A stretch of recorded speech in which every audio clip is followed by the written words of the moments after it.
O Senhor esteja convosco. Ele está no meio de nós. Proclamação do Evangelho de Jesus Cristo, segundo São Marcos. Glória a vós, Senhor. Naquele tempo, Jesus saiu de novo para a beira do mar. Toda a multidão ia ao seu encontro e Jesus os ensinava. Enquanto passava, Jesus viu Levi, o filho de Alfeu, sentado na coletoria de impostos, e disse-lhe: "Segue-me." Levi se levantou e o seguiu. E aconteceu que, estando à mesa na casa de Levi, muitos cobradores de impostos e pecadores também estavam à mesa com Jesus e seus discípulos. Com efeito, eram muitos que o seguiam. Alguns doutores da lei, que eram fariseus, viram que Jesus estava comendo com pecadores e cobradores de impostos.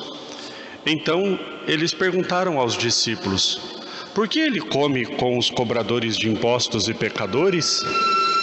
Tendo ouvido, Jesus respondeu-lhes: "Não são as pessoas sadias que precisam de médico, mas as doentes. Eu não vim para chamar justos, mas sim pecadores." Palavra da salvação. Glória a vós, Senhor.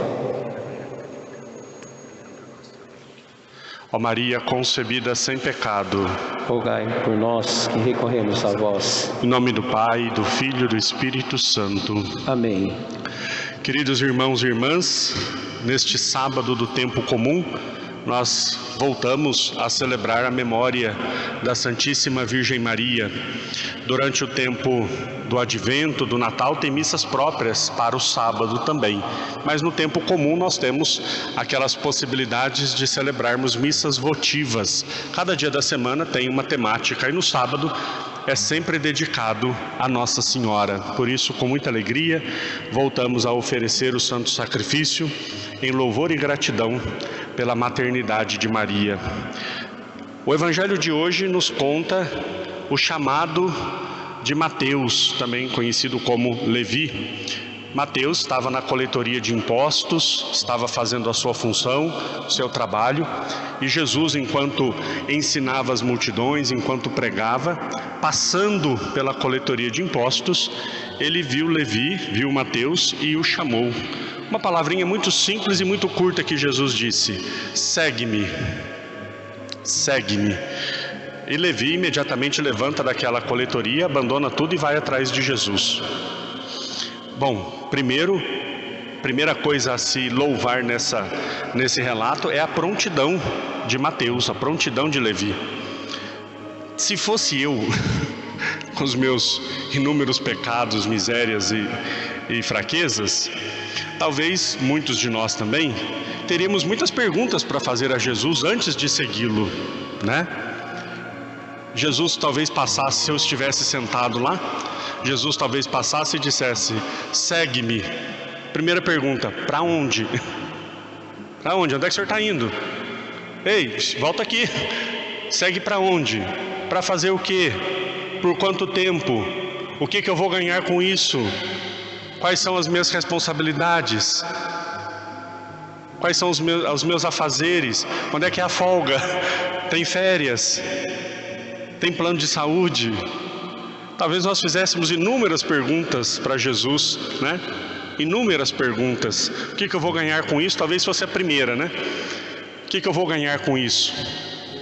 Mas Mateus deixa tudo e segue. E olha que o que ele deixou é bastante coisa, né? Claro, nós sabemos que era uma profissão que dava um bom dinheiro. Zaqueu era muito rico, era o chefe dos cobradores de impostos, mas essa profissão dava muito dinheiro. Ele abandona tudo e segue Jesus. O chamado de Deus em nossas vidas, ele é muito simples.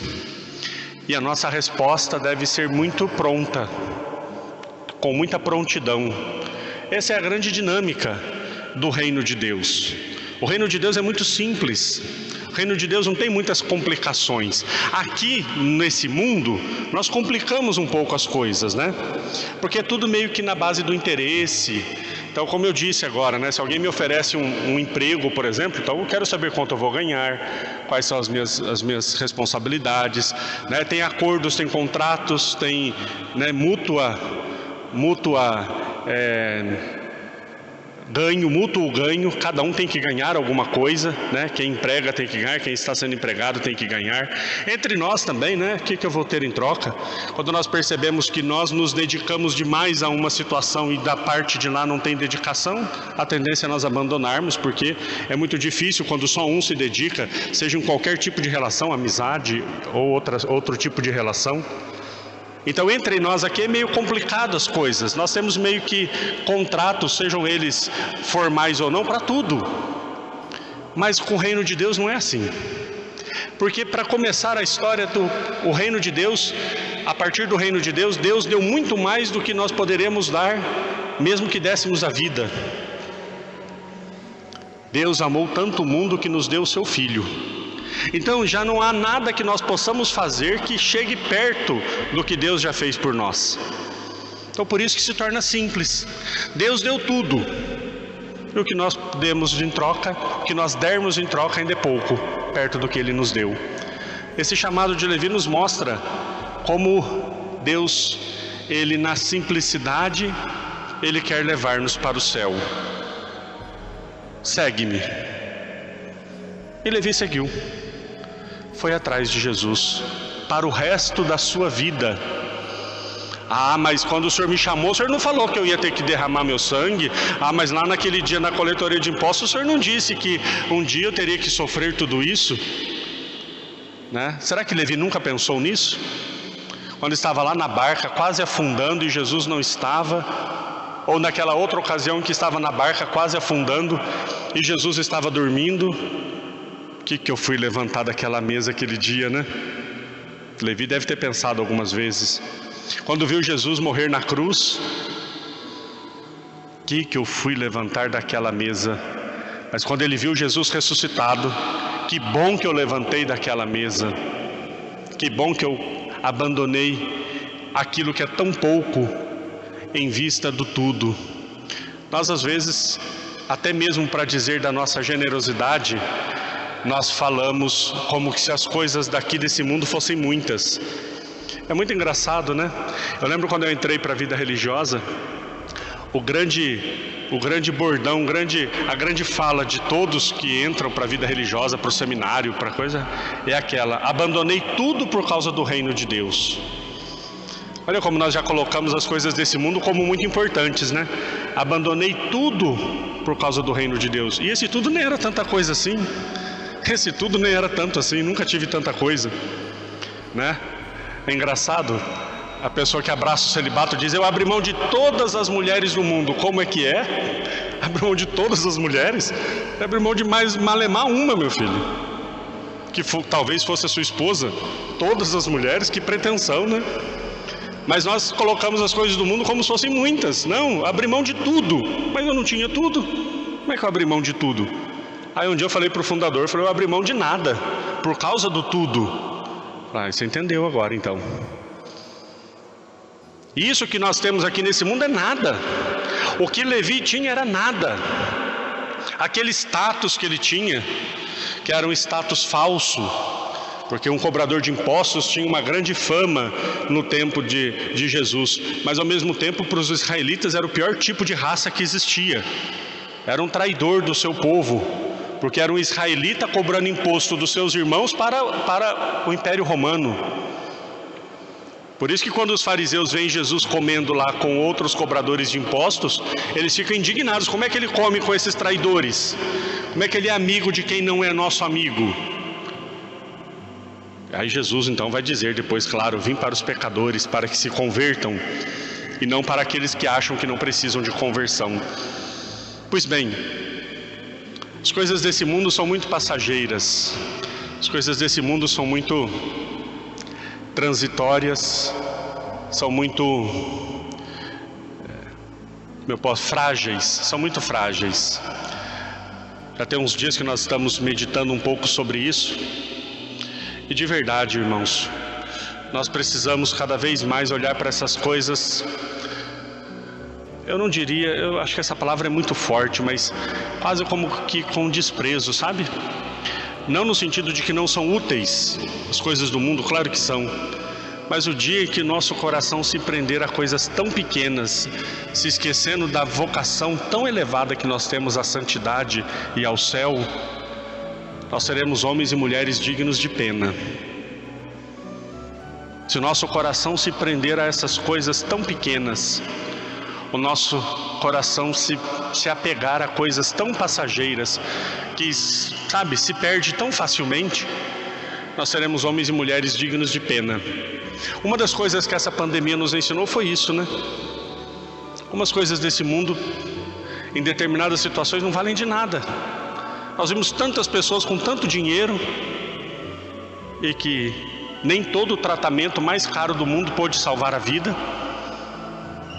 Eu me lembro, por exemplo, de um caso que acabou se tornando um pouco mais conhecido pela mídia, daquele ator que depois veio a falecer. Ele ficou bastante tempo na UTI, nos melhores hospitais. Infelizmente, não foi o suficiente para salvar a vida. Os bens deste mundo não são suficientes para salvar a nossa vida. Não são suficientes. Então como é que nós podemos confiar somente neles?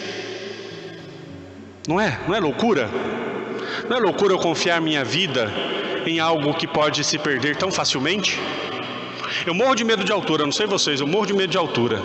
Imagina me pendurar nesse prédio aqui, dessa altura, lá na torre da igreja. Aí pega uma cordinha de varal, amarra na cintura e fala: pode se jogar que essa cordinha vai segurar você. Eu me jogo nada, eu não sou doido. É claro que essa cordinha não vai me segurar. Não é verdade? Amarra um barbante no dedo e pula lá de cima, não estou ficando doido. Mas quando nós confiamos nos bens desse mundo para nos salvar, é isso que nós estamos fazendo. Pulando num abismo e confiando que um barbantezinho vai me segurar. É a mesma coisa. Quem confia nos bens desse mundo está pulando de um penhasco amarrado com um barbante. Vai se estabacar todinho. Só Deus pode nos salvar. Somente seguindo Jesus nós vamos encontrar a verdadeira vida. A verdadeira vida. Pois bem, que nós possamos, a exemplo de Nossa Senhora, confiar mais nos bens eternos, na vida eterna, do que nas coisas deste mundo. Maria também teve o seu chamado.